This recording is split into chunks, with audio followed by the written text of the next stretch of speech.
First Contact Initiative Commander Alina Santos stood at the observation deck of the UE's Horizons watching the quantum fold drive's AER fields ripple across the ship's crystalline hull. After 15 years of development, humanity's crowning achievement was about to make history. The Horizons wasn't just Earth's first faster-than-light vessel, it was a testament to human ingenuity carrying technology that had rewritten the laws of physics themselves. Final system check complete. Commander Lieutenant Sara Chen's voice came through the neural link. Quantum fold matrices are synchronized at 98.7% efficiency. We're ready for the jump. Alina touched the window, her reflection overlaying the distant stars. The specially engineered quantum blast felt cool under her fingers, designed to withstand forces that would tear conventional materials apart. At the atomic level, status of the First Contact package: all diplomatic protocols loaded and ready. Communications Officer Marcus Wong reported. Cultural database.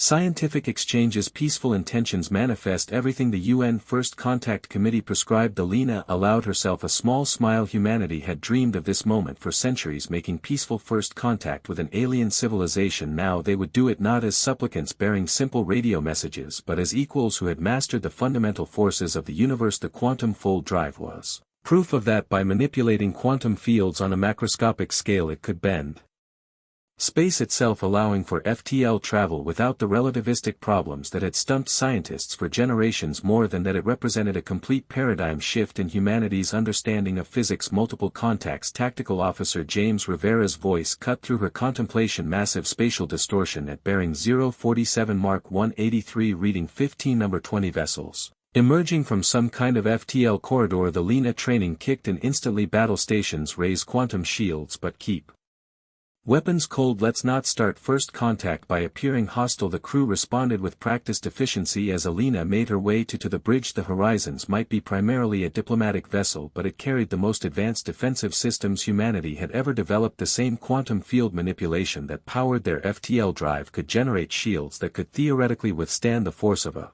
supernova. The bridge was a model of calm precision when Alina arrived. The holographic displays showed the emerging alien fleet, sleek vessels that seemed to be made of some kind of living metal, their hulls shifting and flowing like liquid mercury. Analysis. Alina asked, taking her command chair. Vessels range from freight to Drow-class. River are reported definitely military configuration, but their weapon systems appear to be powered down. They're arranging themselves in what appears to be a standard patrol formation. They're broadcasting. Wong announced. Wideband transmission.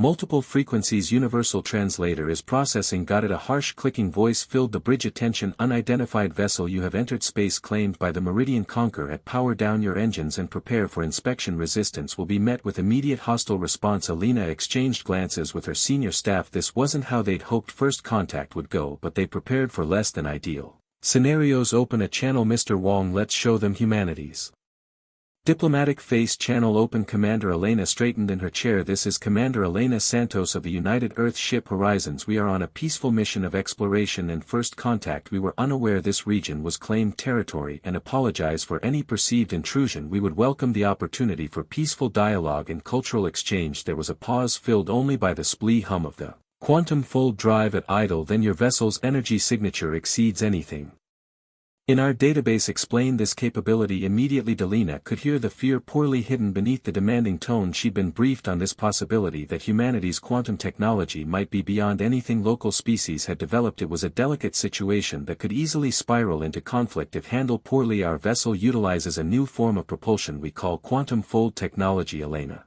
replied carefully. It is based on principles of quantum field manipulation. We would be happy to share basic scientific information about this technology as part of a peaceful exchange. Another pause, longer this time. Alina could almost imagine the alien commanders conferring, trying to decide how to handle a species that had apparently mastered technology they didn't understand. Your vessel will submit to immediate inspection by Concord forces. The voice finally responded. Any attempt to activate your quantum systems will be considered a hostile act. Bina's jaw tightened. The Concordat was clearly used to being the technological superior in any encounter. Finding a species with more advanced technology had pushed them straight to attempting to assert dominance. I apologize, but I cannot allow armed forces to board this vessel. Alina replied firmly. The Horizons carry sensitive technology, however we are willing to provide detailed scans of our non-classified systems and participate in supervised cultural exchange at a neutral location. Your cooperation was not requested, it was Demanded the alien voice grew harder. The Concord ad does not recognize the sovereignty of unregistered species. You will comply or you will be compelled. Elena saw Rivera's hands hover over the tactical controls, but she raised a hand to stay him. They had one more card to play before this turned idly. Perhaps a demonstration would help establish mutual respect. Elena said calmly, Mr. Rivera, please lower our quantum shields for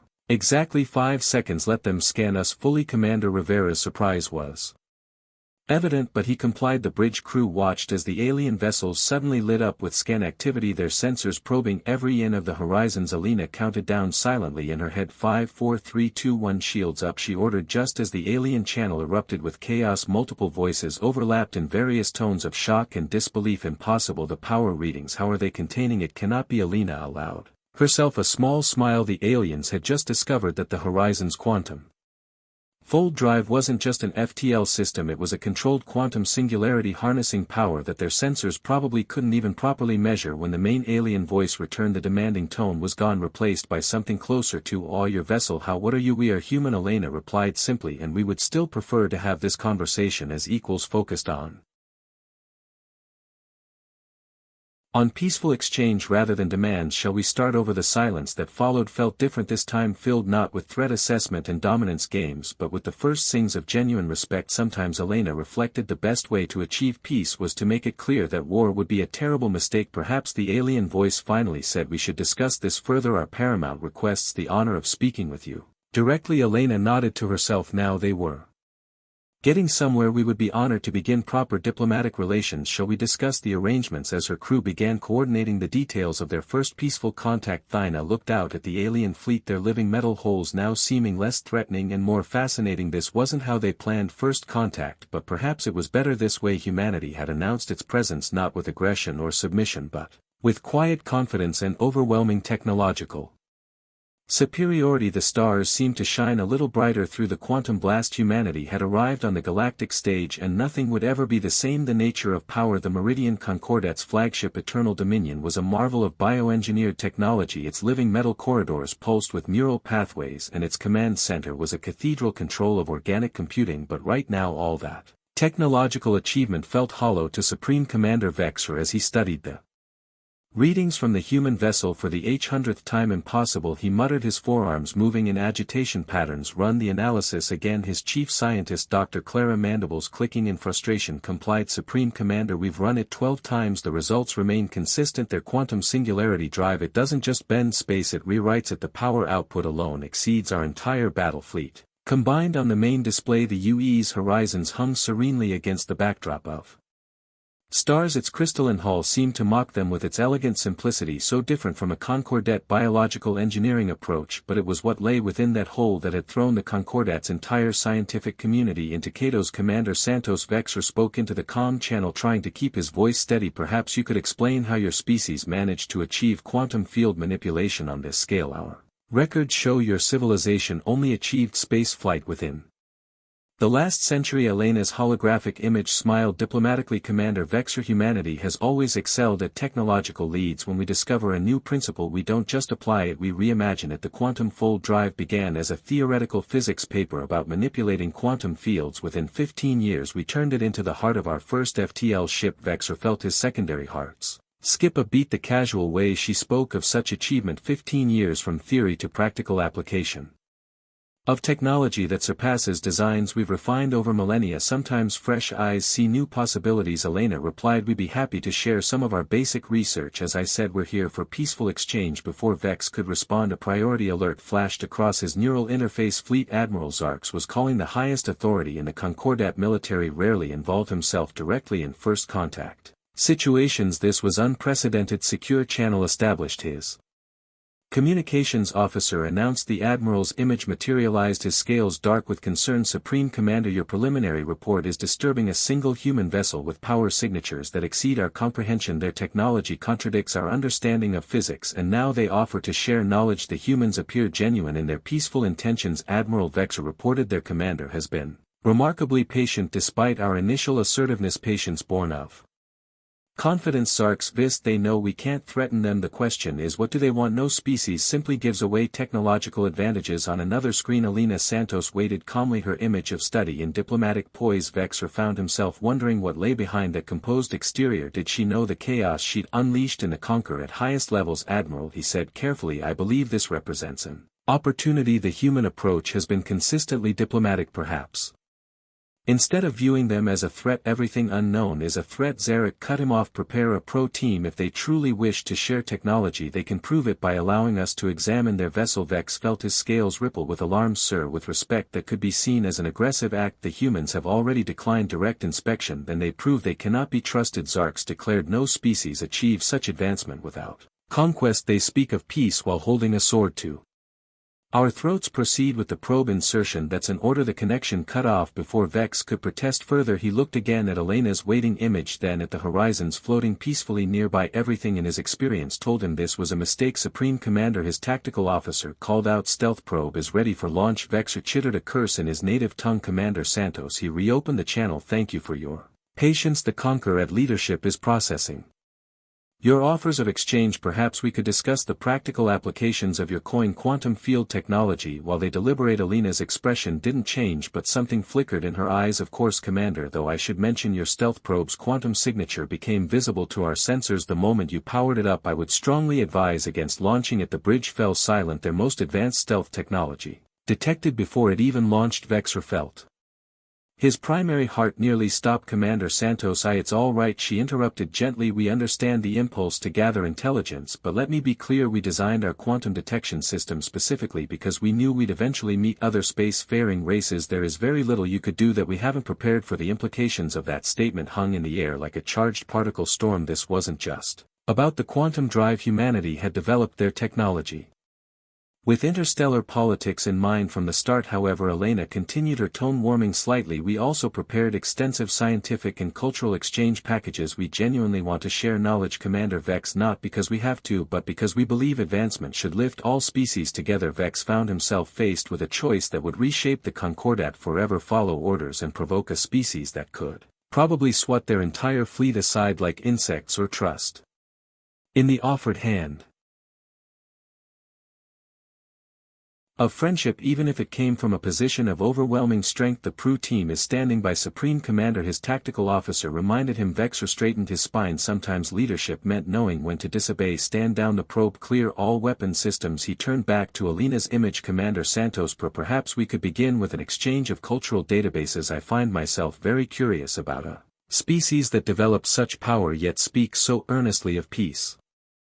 Alina's smile reached her eyes. This time we would be delighted, Commander, and perhaps over that exchange we could discuss why your Admiral Xerix is currently mobilizing the Concordat Reserve Fleet. Vex's secondary hearts nearly seized. They detected that too, the movement of ships dozens of light years away. Trust, Elena said softly, works both ways, Commander. Shall we try for some? Looking at the human ship's crystalline hull gleaming with quantum energy, Vexor realized that the galaxy had changed forever. The question was no longer whether humanity would reshape the cosmic order, but how, and perhaps he thought that reshaping could begin right here with a choice between fear and understanding. Yes, he said finally, let's try for trust. Legacy of innovation. Dr. Sarah Chen sat in her lab aboard the Verizon, surrounded by holographic displays showing the quantum field interactions that powered their ship. 15 years ago she'd been a graduate student when her father Dr. James Chen first proposed the impossible, controlling quantum fields on a macroscopic scale. Now she was the lead quantum engineer of humanity's first FTL vessel, watching alien ships try to make sense of their technology. Their scans are getting more sophisticated, she noted, tracking the Concordat's latest attempts to analyze their quantum drive. They're actually starting to ask the right questions. Her assistant Dr. Marcus Webb nodded as he adjusted their field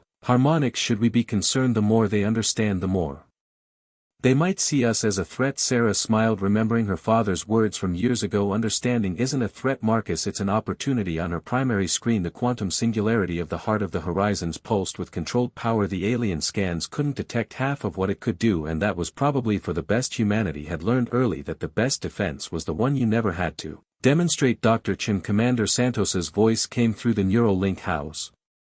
Our guest doing Sarah glanced at the sealed observation room where Concordat science officer Clara was watching their quantum field demonstrations. The aliens' mandibles hadn't stopped twitching since they'd started showing her the basics of human quantum manipulation theory. She's processing, Sarah replied. I think we broke her worldview about 6 times in the last hour, but she's asking brilliant questions. The conch cat may be militaristic, but their scientists are sharp. Good, keep her engaged. The more they understand, the less likely Admiral Xerix is to do something unfortunate with that fleet he's gathering. Sarah's hands moved across her holographic controls, adjusting the quantum field demonstration. Speaking of which, the latest long-range scans show he's assembled quite a force, 87 capital ships, all with what they consider advanced weapons. Concerned, Sarah thought about the full capabilities of their quantum drive, most of which were still classified even to their alien guests. Not really.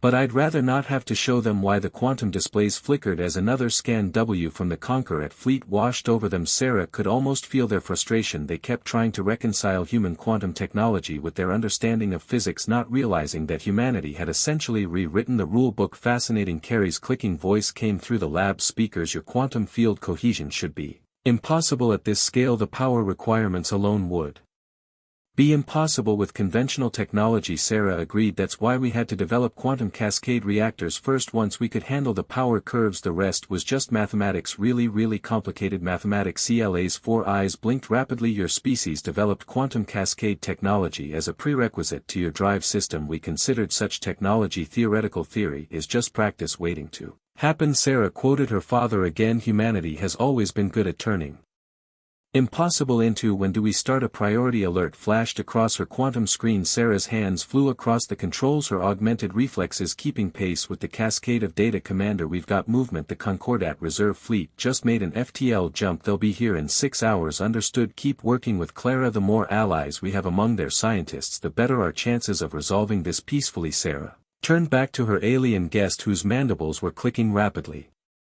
Their equivalent of nervous fidgeting. Your admiral fears us, she said softly. Can you blame him? Clara responded. Your technology, your capabilities, they change everything. The Concordat has been the dominant power in this sector for millennia now. In a single day, change is scary, Sarah acknowledged, but it's also an opportunity. Humanity didn't develop this technology to dominate anyone. We did it because we wanted to reach the stars, to learn, to grow, to see what's out there and understand it.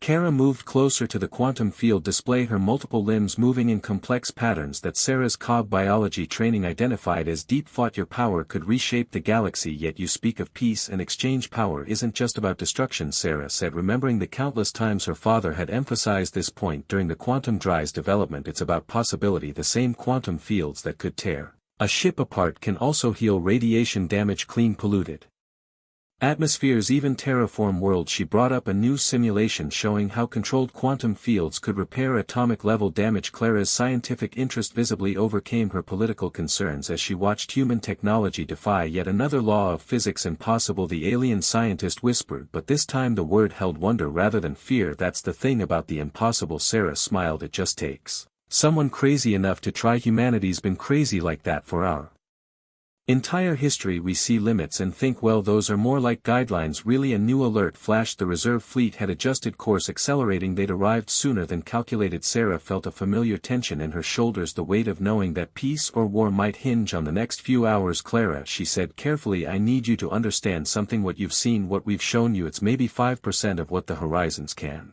do. We're not showing off, we're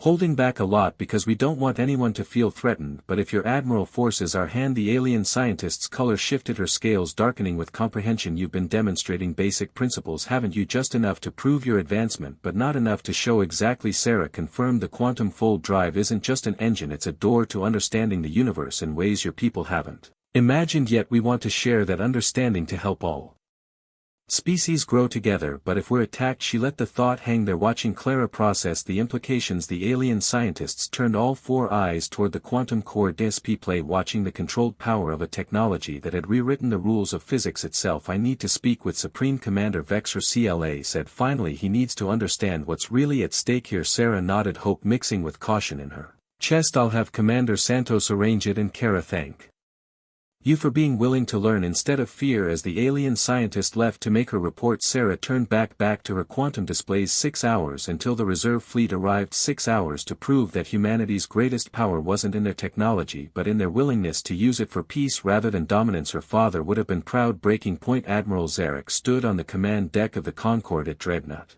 Inevitable Dominion, his scaled hands clasped behind his back. As he watched the tactical display, 87 capital ships, the finest the Concordat could muster, arranged in perfect attack formation against a single human vessel. Status of the Horizons, he demanded. Unchanged. Admiral, his tactical officer reported. They maintained their position. No weapon signatures detected. Their quantum field remains active but stable. Zark's secondary hearts pulsed with irritation. The humans' apparent calm was maddening. Didn't they understand the force arrayed against them, or did they simply not care? New transmission from Supreme Commander Vex. Vessel communications announced Priority 1. Ignore it. Zark snapped. He'd heard enough of Vex cautious diplomatic nonsense. Begin combat deployment. Show these humans what real power looks like. On the Horizons bridge, Commander Alina Santos watched the Concordat fleet's movement with calculated interest. They're taking offensive positions, Lieutenant Rivera reported, from tactical energy signatures rising across their fleet. Dr. Chen Alina called through the neural link. Status of our quantum fields ready for anything, Commander. Sarah's voice came back steady. Though I really hope we don't have to show them everything we can do. Alina shared the sentiment. The Horizon's full capabilities were classified for good reason. Open a channel to Admiral Zara's flagship. One last try at reason. The alien admiral's image appeared, his scales dark with barely controlled aggression. Commander Santos, your time of playing at diplomacy is over. Submit to conquered at authority or be destroyed. Alina kept her voice calm. Reasonable. Admiral, you've seen a fraction of our capabilities. Your own scientists confirm we possess technology far beyond your understanding. And why push this to conflict? Because you are a threat. Zara's tail lashed behind him. No species simply appears with such power and peaceful intentions. You plan conquest. Your restraint is merely tactical. No, Admiral Eld, we plan cooperation, but if you force this confrontation you will learn exactly why we chose restraint. Stand down. Your fleet you dare threaten.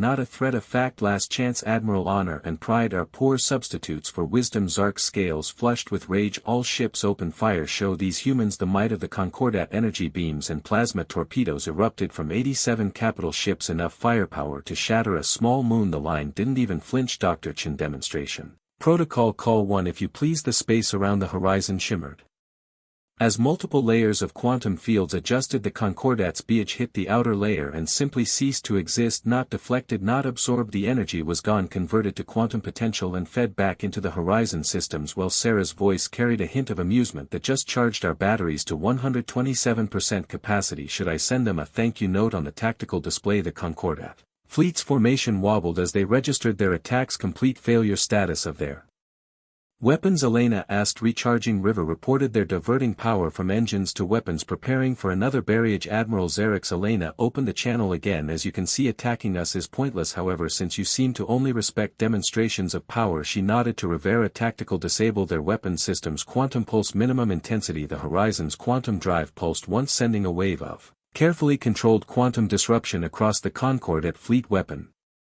systems sparked and went dark. Power cores stuttered. 87 capital ships suddenly found themselves unable to do more than maintain life support and basic maneuver. ING by the first egg. Zarks whispered, his rage replaced by shock. What are you? We are Elena replied simply, we developed this technology not for war but because we dreamed of reaching the stars. We chose peace not from weakness but because we understand that true power comes with responsibility. She stood from her command chair, approaching the tactical display. Right now I could disable your engine. I could shut down your life support with a properly calibrated quantum pulse. I could reduce your entire fleet to its component atoms, but I won't, because humanity's strength isn't in our ability to destroy but in our choice not to. Choice. Zark's voice shook. You leave us no choice. I leave you the most important choice. Admiral, learn to coexist with a species more technologically advanced than yours, or cling to pride and force us to demonstrate even more of our capabilities. I know which choice. I hope you make. The bridge fell silent as they waited for the Admiral's response. Alina could almost see the conflict in his alien features. Generations of military tradition wearing with the undeniable reality before him. The Concordat, he said finally, each word seeming to cause him physical pain, requests a cessation of hostilities. Alina allowed herself a small smile.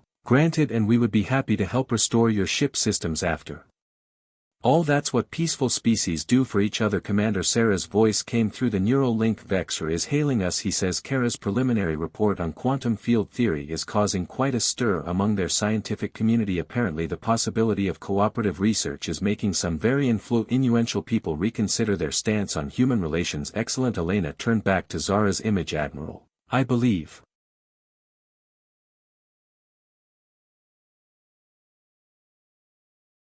Supreme Commander Vexor has some interesting proposals regarding scientific and cultural exchange. Shall we discuss the future of human concordat relations like civilized beings? Zark's scales shifted through several colors before settling on a more neutral tone. You could have destroyed us at any time. Yes, but that's not who we are. Humanity reached the stars not through conquest but through innovation and determination. We'd rather lift others up than push them down. She paused, letting that sink in. Now shall we begin again, this time with mutual respect rather than threats? As the Admiral struggled visibly with his new reality, Elena reflected on humanity's journey to this moment. They had developed quantum technology not to dominate but to explore. Their strength came not from the power they wielded but from the wisdom to know when not to wield it. Your weapons, Zarek said suddenly. You could restore them. Of course, the quantum disruption is temporary by design. We believe in defensive capabilities, not unnecessary destruction. The Admiral's posture shifted subtly, something Elena's stenobiology training identified as resignation mixed with dawn respect. Perhaps we have much to learn from humanity. That's the best kind of first contact, Admiral. Elena smiled. When everyone has something to learn. New Dawn. 1 month after the confrontation, the UE's Horizons observation deck hosted an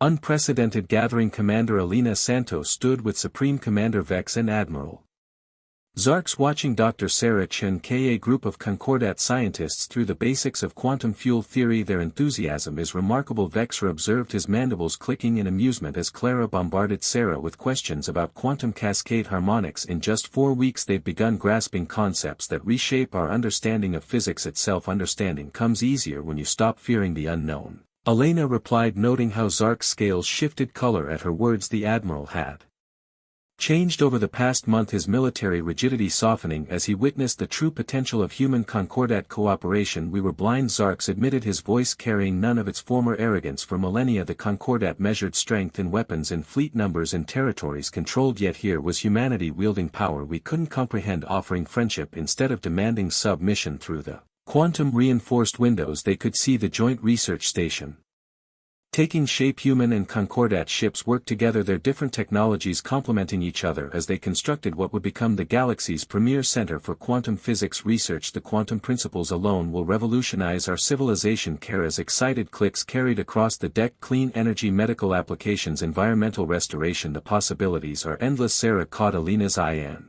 smiled. They both remembered the early days of the quantum drive project when humanity first realized the technology's potential. Now they were sharing that moment of discovery with another species. Tell me, Commander Zark said quietly, that day when my fleet attacked, how much were you truly holding back? Elena considered her answer carefully. Admiral, the quantum fold drive doesn't just bend space for FTL travel, it gives us fine control over the fundamental forces of reality itself. What you saw was perhaps 10% of our defensive capabilities and virtually none of our other applications. The Admiral's secondary hearts visibly skipped to beat. And yet you chose to disable rather than destroy, to demonstrate rather than dominate, because that's the true test of advancement. Elena replied, not whether you can destroy your opponents but whether you choose not to. Humanity learned that lesson long ago through centuries of our own conflicts. On the main deck below, Sarah was showing the Concordat scientists a holographic simulation of quantum field interactions. The aliens' expressions of wonder reminded Elena of humanity's own first steps into quantum physics, the same mix of disbelief, excitement and endless possibility. The Concordat Council has approved APPR, the Joint Research Initiative. Vexor announced, his tone carrying pride, and not just for quantum technology. They want to explore all areas of possible cooperation: medical science, environmental engineering, cultural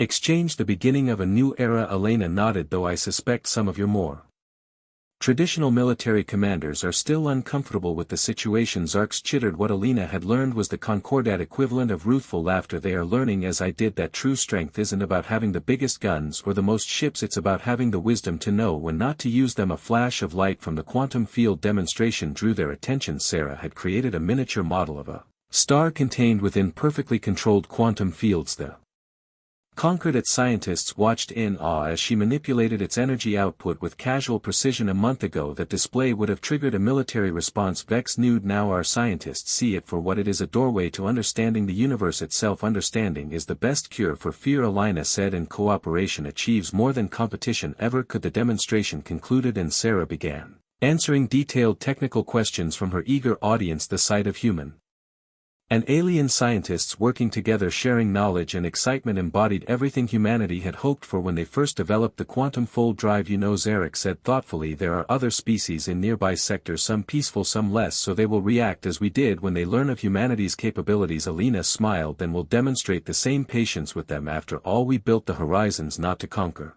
the galaxy but to explore it, to learn, to grow, and to help others do the same. And if they choose conflict over cooperation, the Admiral pressed, then we'll show them, as we showed you, that true power isn't about destruction, it's about having the capability for overwhelming force and choosing instead to extend a hand in friendship through the quantum blast. The stars seemed brighter. Somehow humanity had taken its first steps into a larger galaxy, not as conquerors or subjects but as teachers and friends. The quantum fold drive had given them the power to reshape reality itself, but their greatest achievement wasn't in the technology, it was in how they chose to use it. Commander Santos, Sarah called up from the demonstration area. The Concordat scientists have some fascinating ideas about combining their bioorganic engineering with our quantum fuel technology. Would you like to hear their proposal? Alina exchanged glances with Vex and Zark, seeing in their alien features the same excitement for discovery that had driven humanity to the stars. Yes, she said, I would like that very much. As they moved to join the discussion, Alinda reflected that this was exactly what humanity had hoped for when they first reached for the stars, not just to explore new frontiers but to help others explore them too. The galaxy was vast and full of wonders, and now they had partners with whom to discover them. The quantum fold drive hummed softly in the background, its contained power a reminder that humanity's